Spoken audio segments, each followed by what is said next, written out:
Thank you, friends.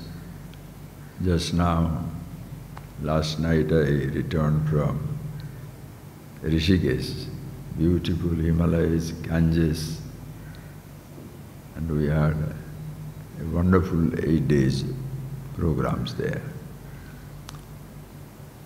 Anyway, while talking to people, sharing these thoughts of self-knowledge, most people will ask the question, even though we present it in a very simple way,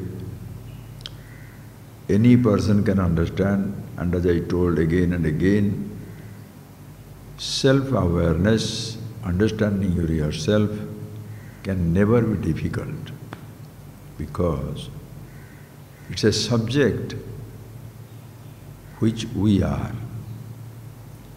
We don't have to learn about something somewhere.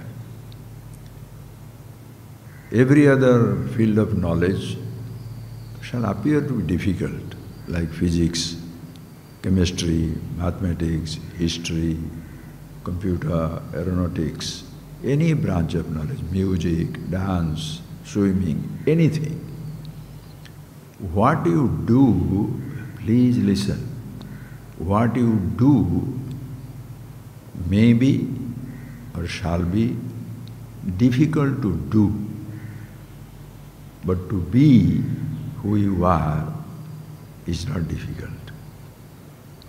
For me to say, I shall sing, I must learn singing, which is not me. For me to say, I shall learn mountain climbing, you have to practice. If you are going to go to Everest height, you should get used to low oxygen altitude. And because of climbing, your leg muscles, body muscles must be prepared. If you want to learn any language, and there are hundreds and thousands of languages in the world, you have to learn alphabet, which is not with you. Anything for that matter, whether it's cooking, jogging, running, even interacting with people, you have to learn. Because if you do not know how to act, you cannot interact. And in order to act, you must be. Your doing follows your being. What all you do follows who you are. And to be who you are, you need not do anything. That is why in the self-awareness, self-knowledge class, what is the subject matter? You. Who are you? That comes primarily as the fundamental, that's your being, who you are. Long before you have something, first you must be. Can you give something to somebody who is a non-existent person? To give you something, first you must be there. If you are not there, whom am I going to give? So to have that sense of, I have a car, I have a house, I have a degree, I have an identity. To have something, first there must be I am. It's as simple as that. To be who you are, to say I, what should you do? But to do something, you have to use that corresponding organ of action. I am. I walk, use your legs. I swim, hands and legs. I speak, use your mouth. And there are many things which you can't do. It doesn't depend on you. But your being depends on you. Like breathing. You can't say, I am breathing. No. Choose not to breathe and see what happens. When breathing becomes difficult, what happens? The eye feels breathless. You are not breathing. Breathing happens. Circulation happens. But your sense of I, your sense of being, it doesn't happen. That is why you can't wait for awakening to happen. Awakening, understanding, being yourself is not a phenomenon. That is why when you listen to these so-called miraculous stories about some wise man sitting down somewhere and then suddenly the lights entered from all sides. And such people will always proclaim, announce to the world, a teacher is not needed. Yes, a teacher is not needed to have a self-imposed delusion. I sat down, everything happened inside. Then why are you teaching? And why are you trying to share anything with somebody which you got all by yourself? If you got it all by yourself, everybody will get that way. So why should you teach? Understand? For you to be you, nobody needs to do anything. For me to be me, at this moment, you can close your eyes and listen. You can open your eyes and listen.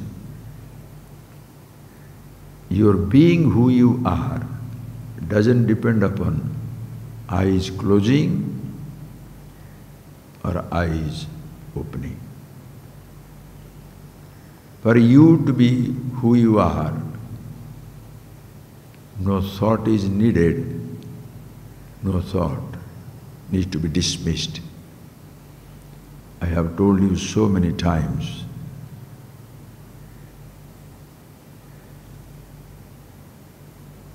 you can wait to do something.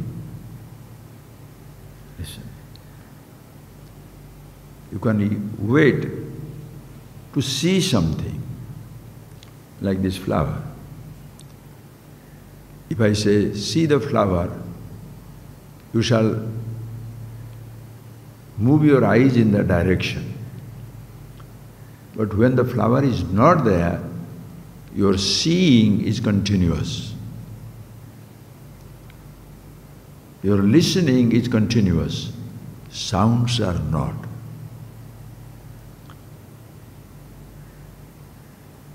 So as even seeing is continuous, but not what you see. If you shift your attention to the level of your thought, the thought of the flower cannot be seen by the eyes. Eyes can see the object of your thought.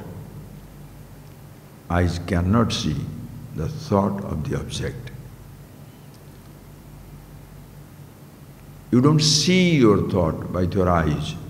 You know your thought. There's a difference between seeing and knowing. Eyes see, eyes do not know. Ears hear, ears do not know. And the thought of the flower is just a thought. It cannot know it cannot know itself. Like the flower has no sense of, I am the flower. Please see me. Please take a photo. How is the photo? All these conversations will not be there for the object of your thought. Same way, thoughts by themselves, the thought of the flower and thought of anything, by itself has no question. They don't know themselves, like the eyes do not see itself. I mean, the flowers they do not see themselves. Eyes are required. Thought by themselves are neither seen by themselves or known by themselves. Thought of the flower, you need to know, knowing, being conscious. You don't have to create consciousness. Understand, friend? It's so simple.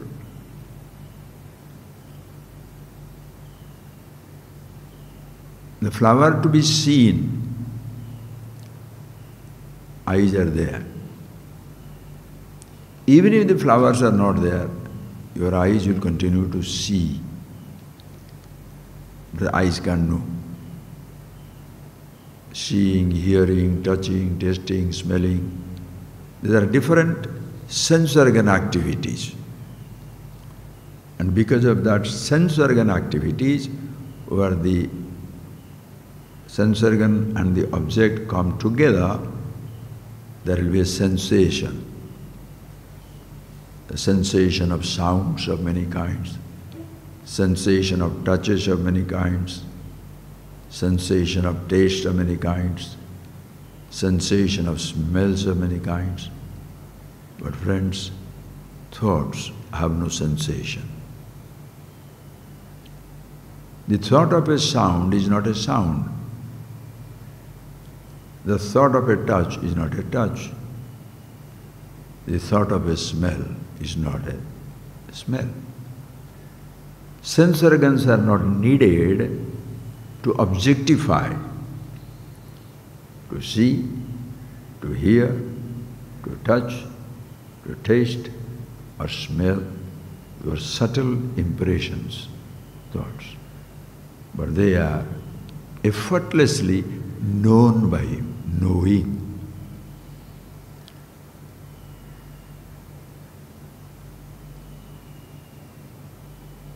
You may close your eyes, so flower is not seen, but you can choose to be unconscious, for your thoughts not to be known. Understand? It's very, very simple.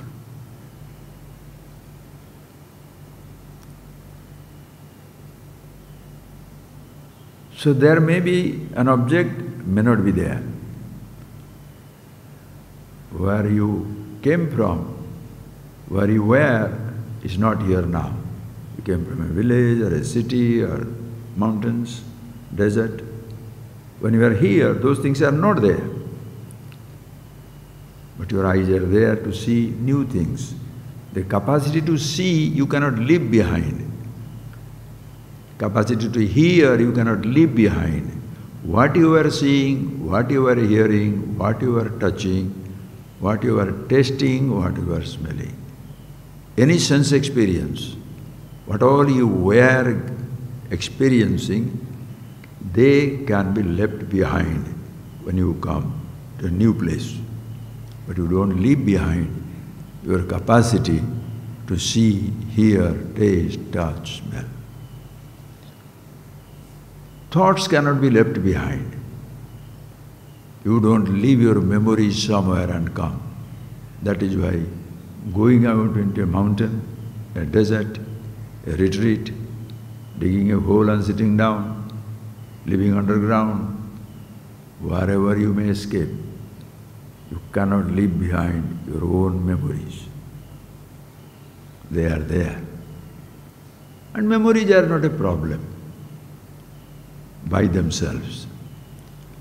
And as even you can't leave behind your memories, But memories by themselves can be forgotten. Self-deleting mechanism. You don't forget, forgetting happens. Same principle, friends. You don't know, you don't choose to be aware. Awareness is. You can't leave it behind. You can't say, I came away to Chennai, I came out to India, or I came out to London, I went to lunar surface like a moon or Mars, I left behind the consciousness. You can't. You can't.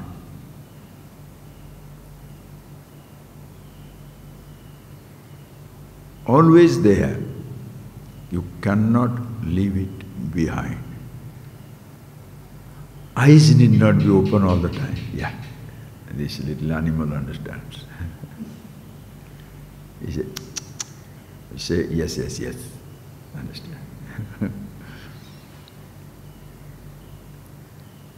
You can't leave it behind. Your perceptions, you can't leave behind. In time, sense organs may be losing their capacity. That is why when you do the cataract surgery, back to normal. Put a new lens in the retina, you are back to normal. For some time. A particular sense organ, you can bring it back, but the whole body, you cannot bring it back. It has to go.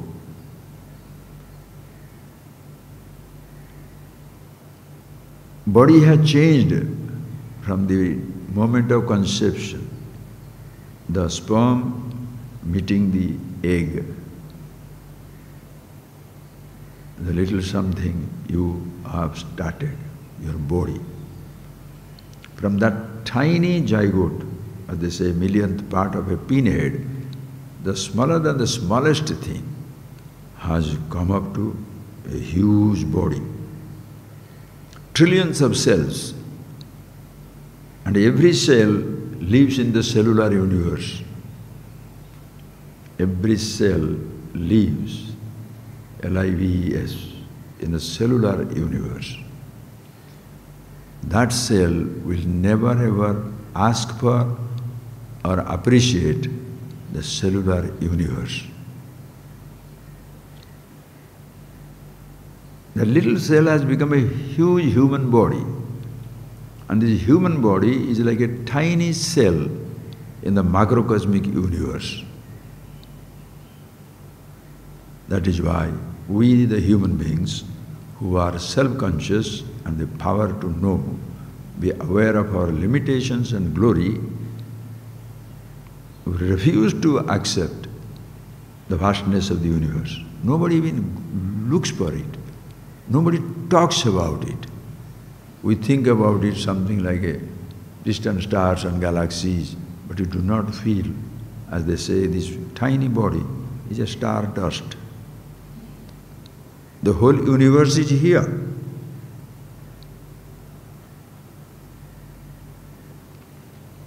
Can you be a part of the universe and the universe is not here?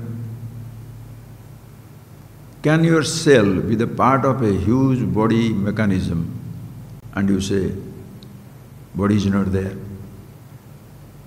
The cellular mind will not understand the physical body of a universe.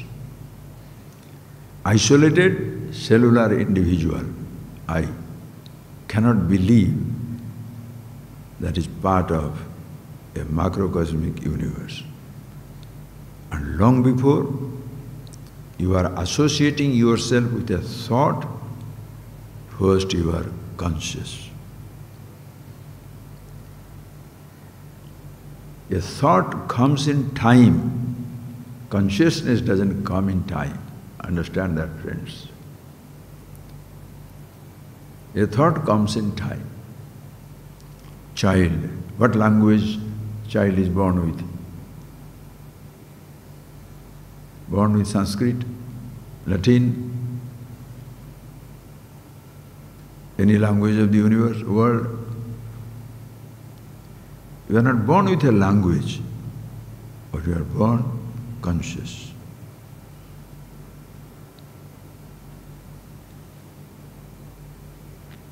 You are not born with any habit. Nobody is a born smoker, coming out of mommy's womb smoking. Nor the baby comes out with a bottle in hand, or some drug packet in the hand, some food, nothing. Conscious you are. And this whole physical apparatus, with different sense organs of action, thoughts, possibilities of emotions, come in time. Possibilities are there, but you create emotions, you create sensations, but you don't create consciousness. Always there. That is why it is so simple. Because when you are coming to the teacher, you are already bringing yourself. When you go to study physics, you don't bring physics with yourself. When you go to study anything, music, magic, you don't bring the subject. You are not a maestro. You are yet to begin the learning. In order to be a historian, physicist, mathematician, anything. Even to grow up, you have to wait. Your body is a baby. Now it has to be 4-year-old, 7-year-old, teenager. Then different sensations will begin in your body. You are not aware of all the physical potentiality from the day one. As time passes, you start seeing, hearing, tasting. And then who creates your emotions? I create my emotion. Emotions don't walk around in the world. You create your emotions. And for you to create your emotions, thoughts are not just enough. You must be there to build an emotion with it. That is why, friends, today we shall see this, why it is so important that you must learn to contemplate. Because we were not born angry. Have you seen a child born angry, born jealous, born cruel, born? Comes out to the mother, "Mummy, what is this so late now? I am already famished and you are not giving me." Have you seen a baby protesting? Babies smile. That's why people say what? Oh, babies are gods, divine beings. No. They are yet to be made devils because the fellow has started seeing, owning up every perception. Anyway, so please see, we are not born with a sense of mortality, misery, pain or fulfillment. Nothing is there. In time it comes. How does it come? All these things you are knowing. How does it come? And why should you do manana?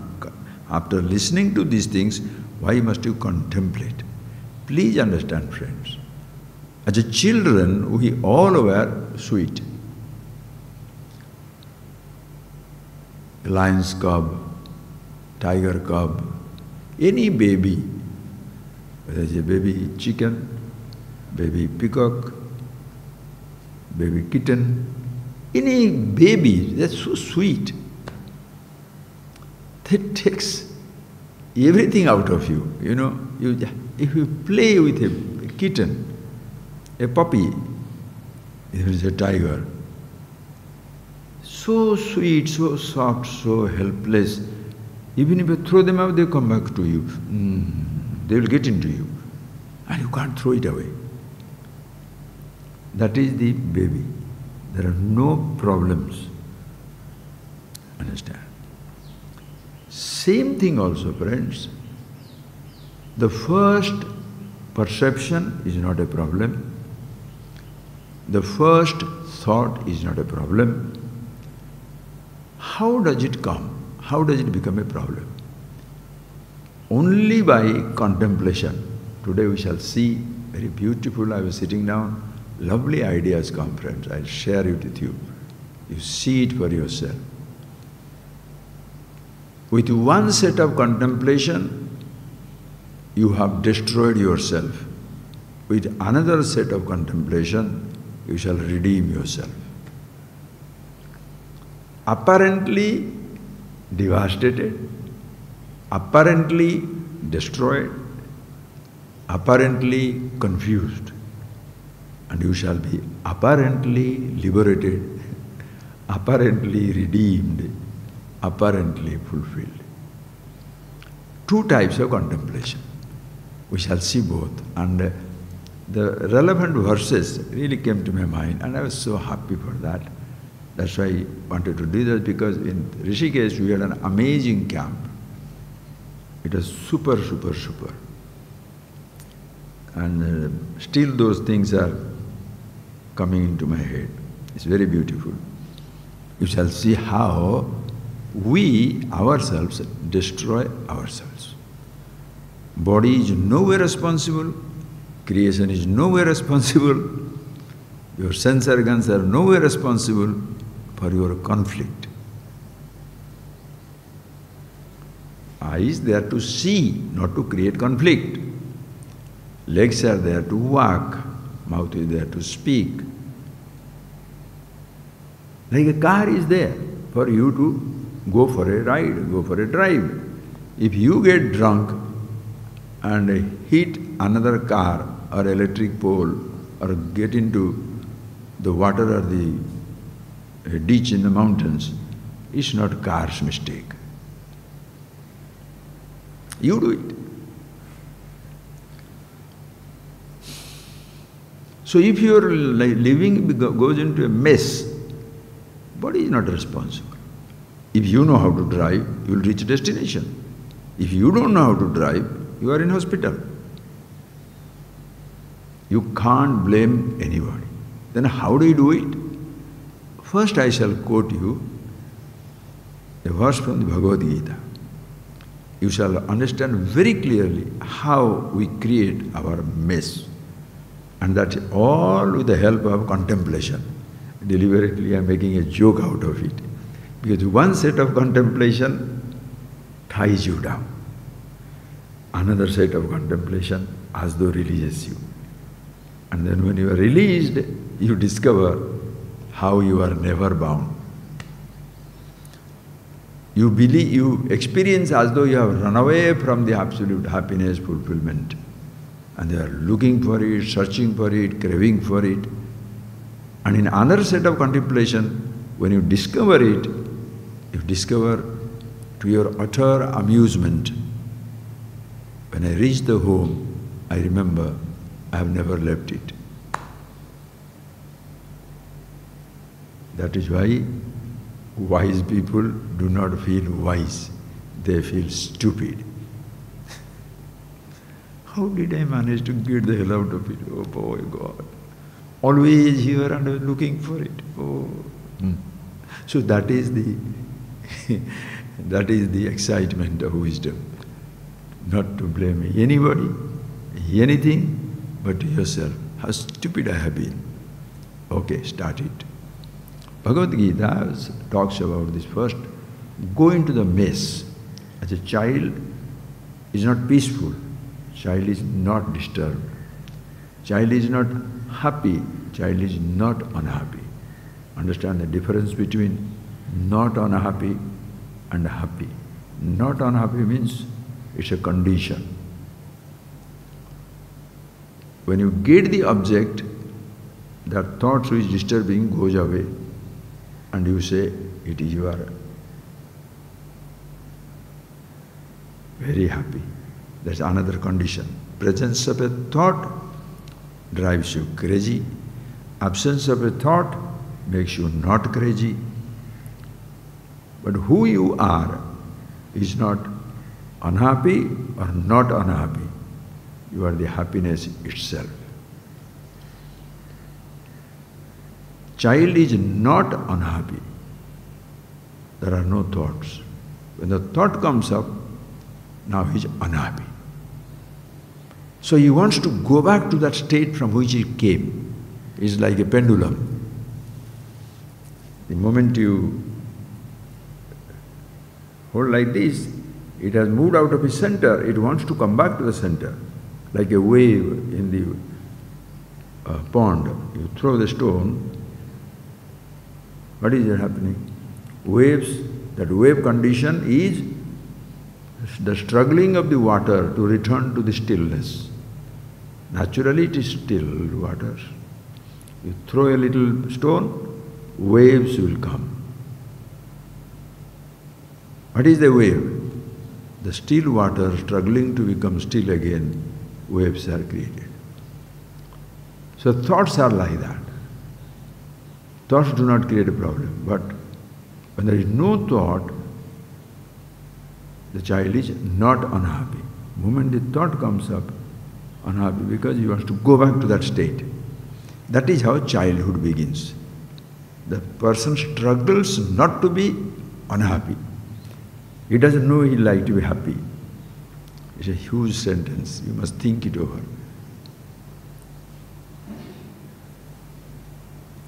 Hunger comes. You want to get rid of the hunger. Hungerlessness, don't talk about. Hunger comes. I want to get rid of the hunger. I miss somebody, I must get that something or somebody. Struggle begins.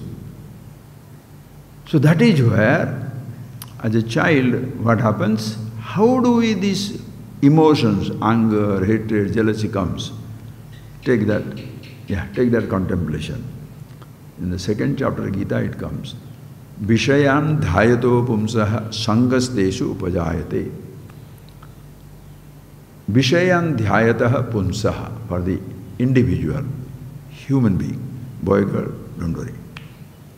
Vishayan dhyayataha, continuously meditating, contemplating on the Vishaya, sense object.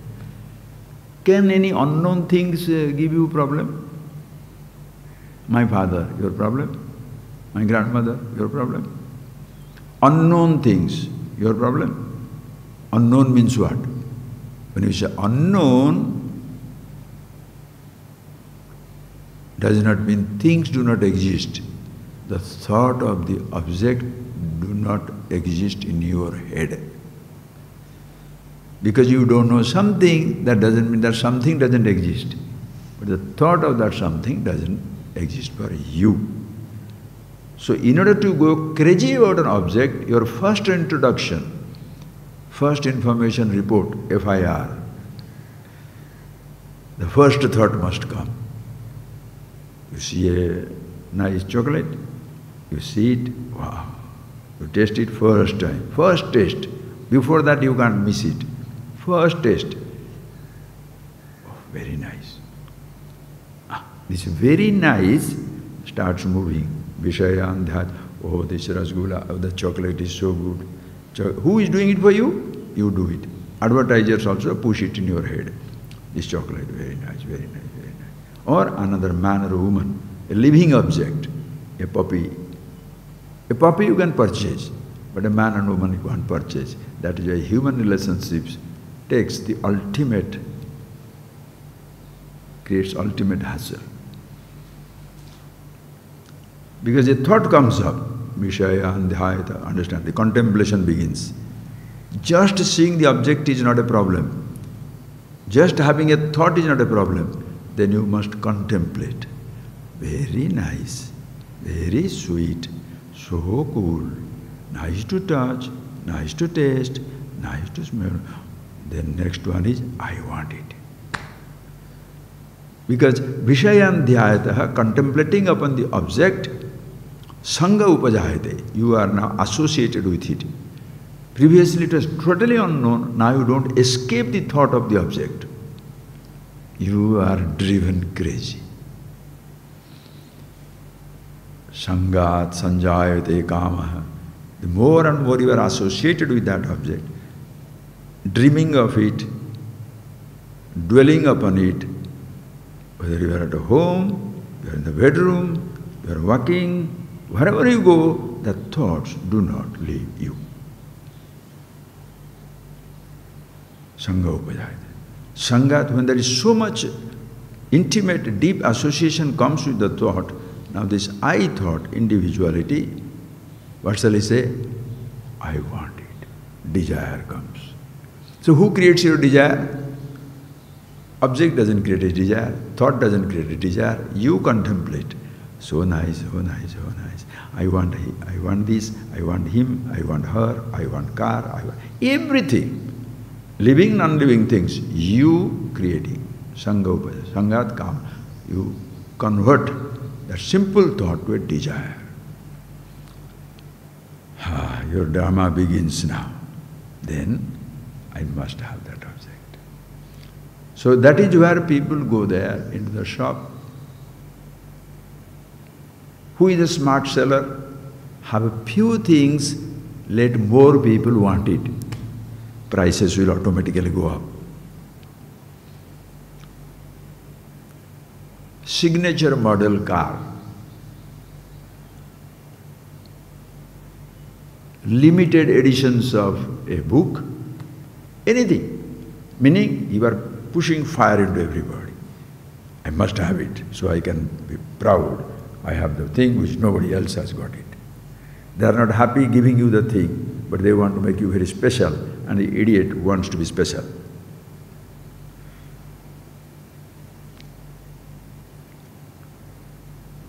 So, when you are already aiming for that object, 10 people standing, you don't know which 3 people will get it. Whoever got it, they are proud, they say, can I have some more? Those who did not get it, kamat krodho vijayate. For the desire deflected becomes anger. I want the book. I want this flower, it is here. You saw this flower, you say you should have it. Now another person before the end of the class comes and says, Swamiji, can I take it? He takes it and go away. How do you feel? The fellows have nothing else to do. Whatever I wanted, they want to take it away.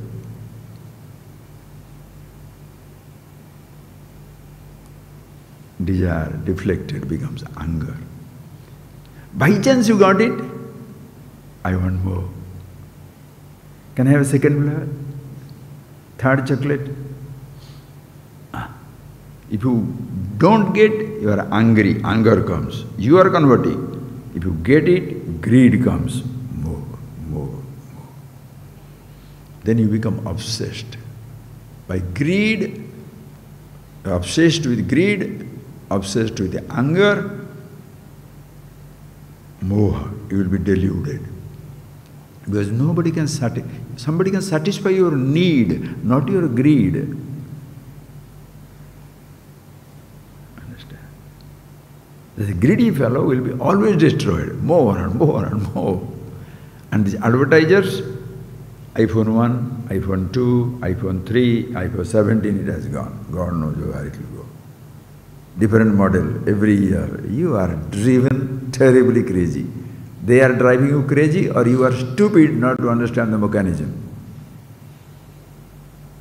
Let no one play games with me. Understand? Delusion. And we are deluded, anger. We are very angry. Your own brother takes away the house which you wanted. Your own sister takes away the mother's gold which you wanted. Then what will happen? You are so angry, you don't understand, he is my brother, she is my sister, he is my mother, he is my husband, he is my wife, he is my teacher, he is my this. No, you can shoot them down. Especially, every place, it can be for a gold, diamond, property, it can be for another person, a man or woman. You can shoot down people. Rama and Mahabharata, what happens? Sita was taken away. Draupadi was insulted. It's a huge epic stories. In your own little life you think of it. You love somebody and somebody else also loves him or her. What happens? In a love triangle, 3 people can be dead.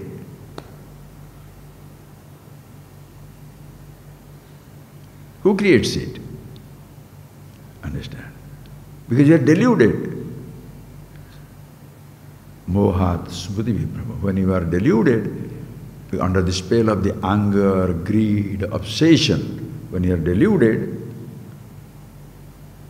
smriti bhramsa, you forget that you are a human being, you are a mother, you are a child, you are a friend, somebody is respected, somebody is unwanted, all these things. Smriti bhramsa, forget your memory. You forget your son of your father, daughter of your mother. You destroy, kill those people. For a land, piece of land, 2 countries fighting. Does the land join the fight? Now, Kiev, Ukraine and Russia, China, Taiwan. Does the land join the fight? We are fighting for gold. Gold doesn't join the fight. This much people don't understand. That is a fighting for a man or a woman. Disaster. Nashyati. Smritivansad buddhinasad pranashyati. Because if your discrimination goes away, pranashyati, you destroy yourself first. Nashayati, you can add that. And it destroys a lot of people. You get drug addicted to drugs, you destroy yourself. Your mother, your father, your friends, everybody is also destroyed. Out. Okay? This is one. Contemplation. It started with seeing the drug, seeing a girl, seeing a boy, seeing the chocolate, seeing a perfume, seeing a nice house, seeing something. That is the seed planted. And then you contemplate it. Of course, the sellers in the market, the advertisers, they make money out of it, so they shall bombard your senses with that. Nike, just do it. LG, life is good.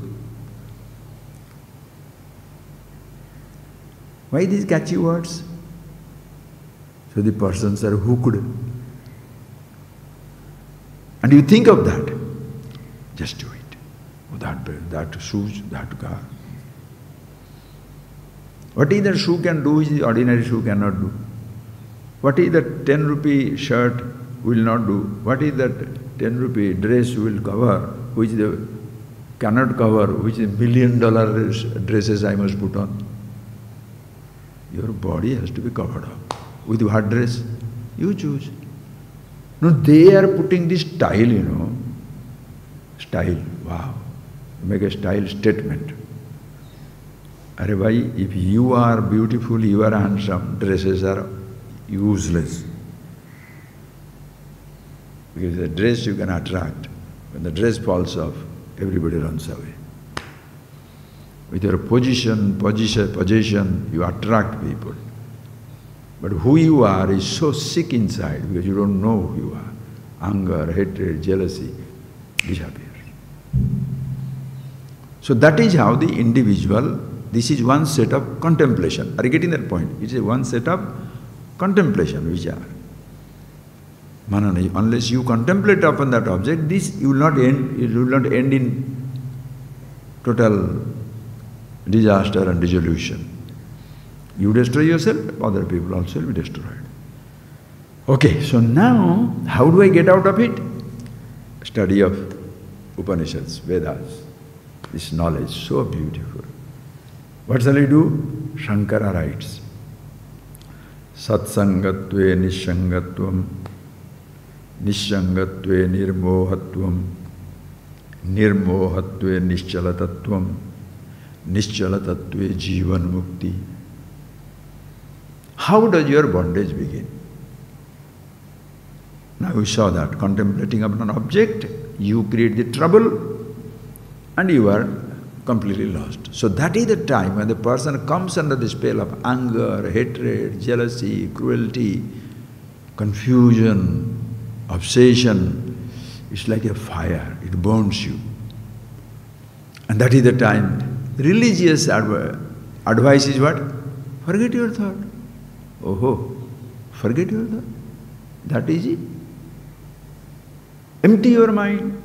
So you sit down there to empty your mind. That you are trying to empty your mind fills your head and you are out.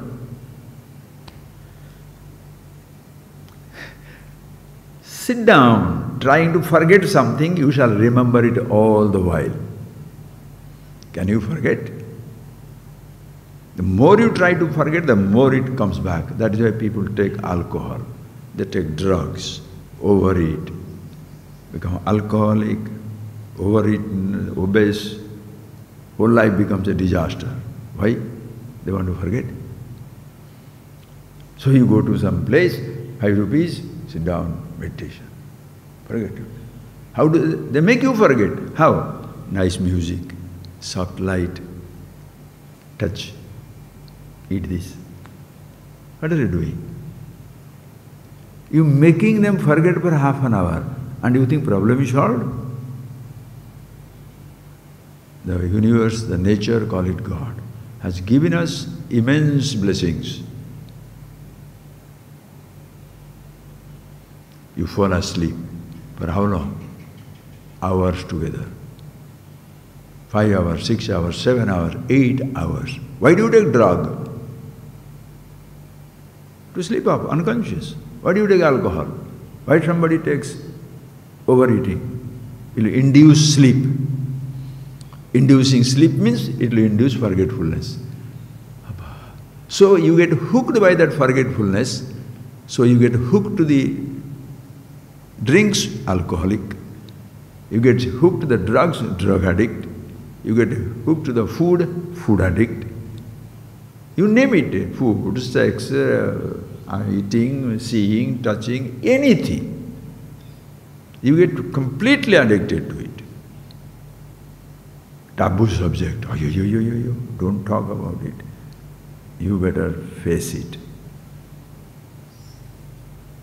Why do you get addicted to anything? Because it helps you to forget.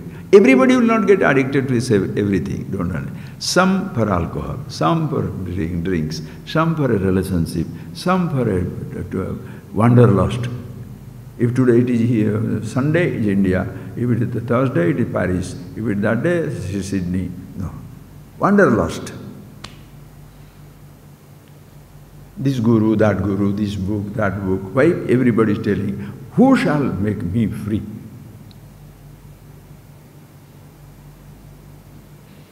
And then what the advice is? Give up the sense object, give up the world, get away from everything. Sir, you can get away from everything. How are you going to get away from your memory? So you spend enormous time either to sitting down there looking at a wall, disappointed, or for some time you forget, disappointed. Why? Because it returns, and it must return. If all your memories are gone in the name of enlightenment, you can't move one foot. Where should you go? All thoughts are gone. Understand? Anyway, so go to a teacher, satsanga. You go to a satpurusha. Satpurusha means a person who is ever reveling in sat, that which is existing at all times, all places, all conditions, yourself. So that person when he is reveling in himself or herself, he has understood, where is my happiness? In myself. He has seen it very clearly.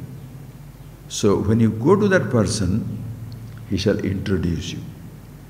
You see that person, wow, this man seems to be happy under all circumstances. Things are there fine or they are fine. But don't get impressed with it must happen to you. Oh, my teacher is a wise man. That doesn't make you wise. When you come in touch with a person, go there who makes you more and more independent, not dependent. If in the process of learning you are becoming dependent, run away. In the process of practicing, if you are dependent on the person, you better watch out.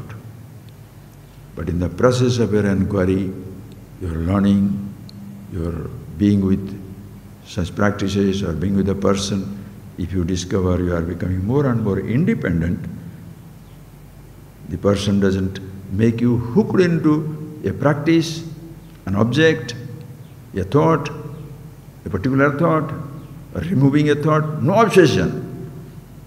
If you are becoming in the process more and more independent, stick to that. People ask Swami, how do I know a right teacher? Expose. You don't go to a guru, you go to a person. Listening to him, if you become more and more independent, stay on.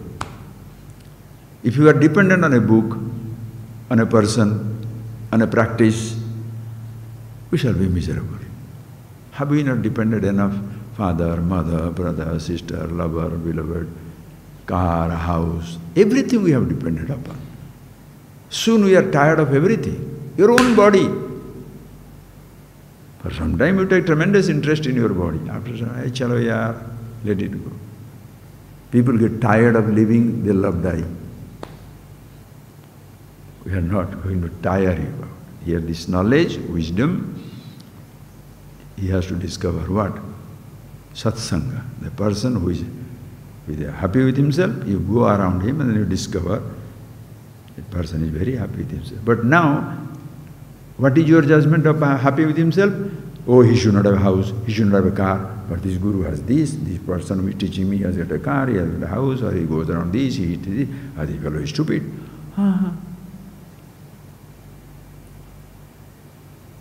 Both of us will eat. But one knows he is not dependent on the food for his happiness, other things he is dependent. Because you are dependent on a food, you are dependent on a movie, you are dependent upon a person, so you think the wise man moving with people also do the same thing. That is where you kill the wisdom for yourself. That is why no prophet dies honorable in his lifetime. Because the ignorant person's judgment about the wisdom, in the mind of the wise, ignorance has a place because he was ignorant. But the ignorant person has no hint of wisdom in himself. That is why that is the very dangerous time. So when you listen to the person and you see, hey, that's right, what he's talking about, all these things are not me, you feel a little relieved. Satsangatve, so more and more you are with that, contemplate. Vaya. Nishangatvam. Slowly, you don't hate sense object, but you know sense object can keep me alive, but it will not make me happy. I depend on them for my sustenance, not for my happiness or fulfillment or freedom. Nishanga. So when you thus no more imposing happiness, fulfillment in the object,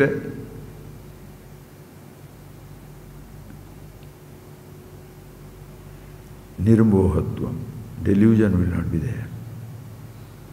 So you are now contemplating. This teaching is very beautiful. Listen carefully.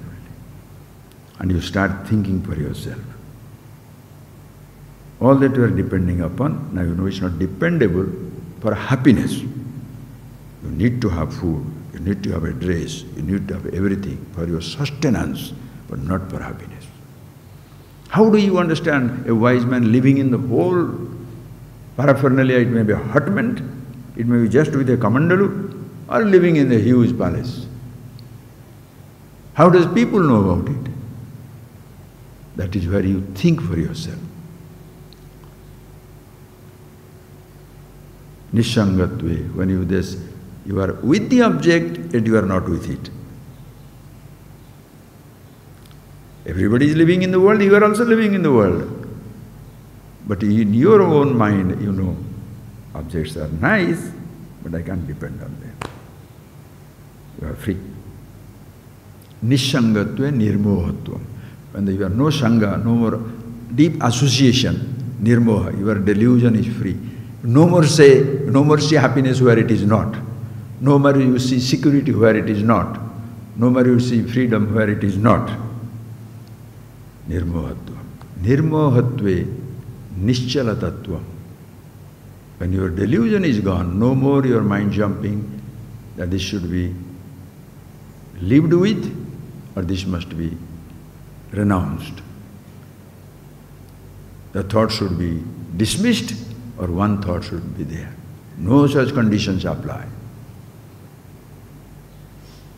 Nischala tattva.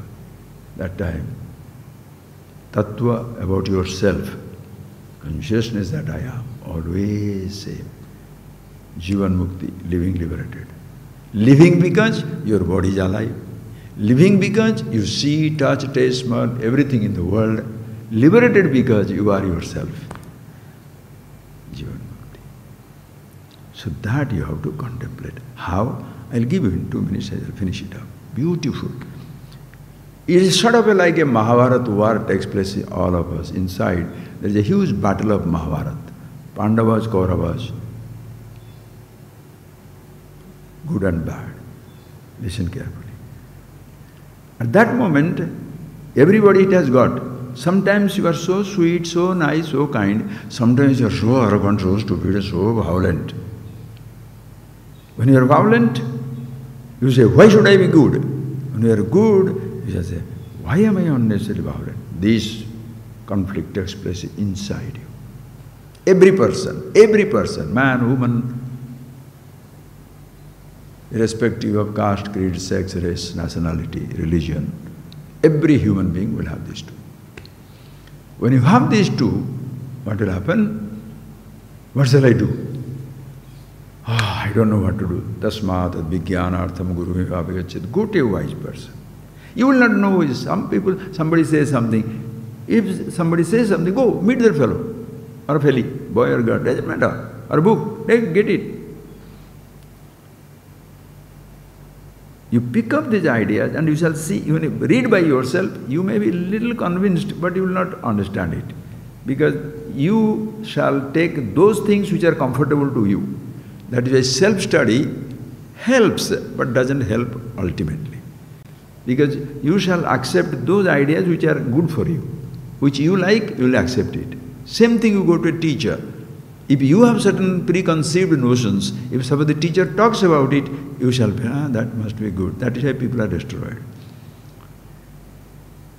You challenge your thoughts. A teacher challenges. Upanishads challenge. Go to challenge the book, challenge the person. Meaning, okay, I am suffering like this. What will happen? Listen, my habitual I, please, habitual I individual, I like laddu, I like chocolate, I like car, I like girl, I like boy, I like pets, I like all things, sound, I like music, sound, I like all these things I like. Listen, and I'm happy because I have this car, I have this girlfriend, I have this boy, I have this money. Think of it. Whoever touches what you like, you will kill them. I mean, somebody tells bad about it. Why are you eating sweet? This is useless. Shut up. You won't like it. That man, what do you see in that man? What do you see in that girl? Will you like to listen to it? Wealth is not all that. Okay, you be poor, I want to be healthy. Listen carefully. So, that is the habitual I. Then you go to a teacher, he tells you, you want to be happy? Know yourself. By depending, you cannot be independent. You look for happiness, it is not there. You look for unhappiness, it's not there anywhere, it's in you. So it's a totally different universe. So in you now, two things. Your habitual I, the shishya, the disciple, the student, and the guru I, the ideas that you are picking up. You say, I am the body. The teacher says, you are not the body. Body has no sense of I. So this Guru is Krishna. You habitually is Arjuna. That Krishna-Arjuna Sambhad. The conversation takes place inside. Guru-Shishya Sambhad. Your ideas and the idea that you pick up from the teacher. Now two ideas, two streams are working there. So when you say, by habit, I must have that coffee, the teacher says, don't, unnecessary.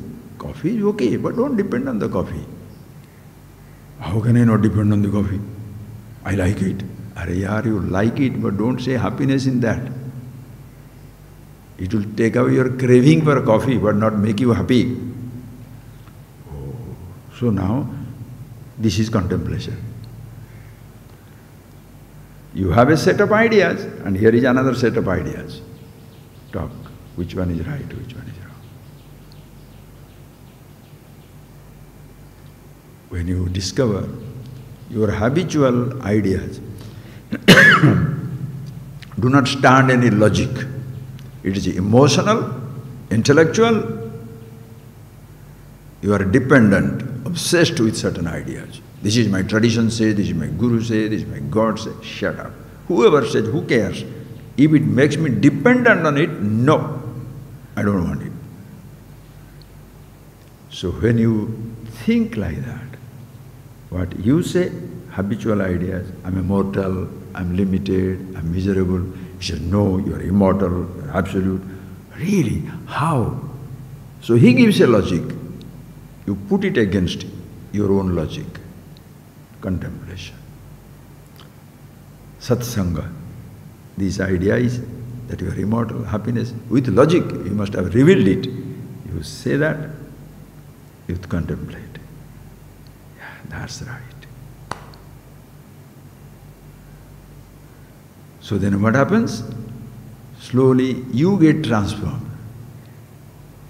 Well, the thoughts that you got from that, logically, not obsessed, not conditioning, creating a new conditioning or new thought.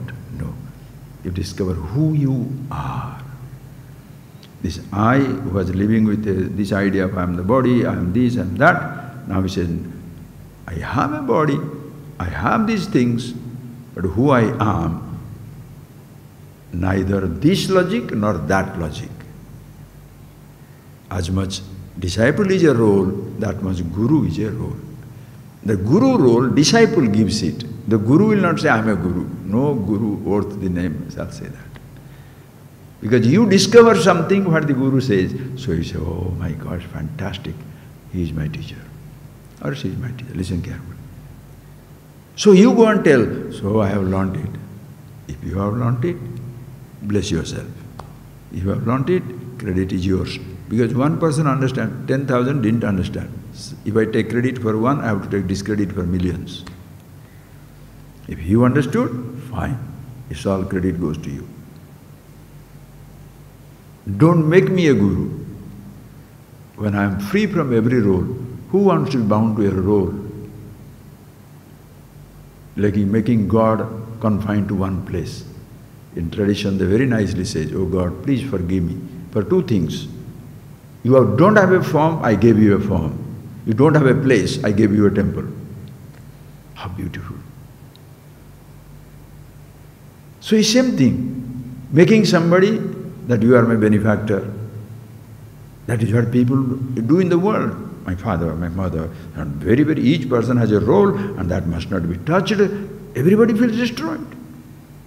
A father was a son becomes a father, but both roles are confused. When you see yourself who you are, you say he is a teacher, the teacher very nicely takes it away. Naham Guru, Natvam Shishya. I am not a student, teacher, nor you are a student. Chidananda Rupa Shivoham Shivoham. Who you are, who I am, Anand is same. Yet, the relationship continues, you are fulfilled. So one contemplation, mindless contemplation on an object, takes you down the line of destruction. Another type of contemplation redeems you. So contemplative must. Why? If you want contemplation which has taken you down the drain, counteract it by contemplating on yourself who you are. That is why teaching is so amazing. And unless you see it for yourself, nobody can do it. A teacher can teach, the teacher cannot contemplate for you. Like anything in life. We can work together, can I work for you? We can eat together, can I eat for you? Can you eat for me? We can swim together, but can you swim for me? We can do exercise together, can you do exercise for me? We can think together, I'm helping you to think, but can you think for me or can I think for you? So each person must do that. The contemplation, the fulfillment of contemplation is where contemplation drops.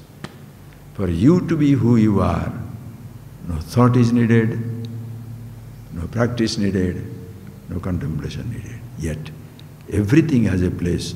Even after understanding that, you learn to contemplate happily. You are no more contemplating to be happy. You are no more doing a practice to be happy, to be free. You are free to do it. Why? Keep the tradition going. For you, it has done the job. Next generation is coming. Continue it. Thank you. Close your eyes, please.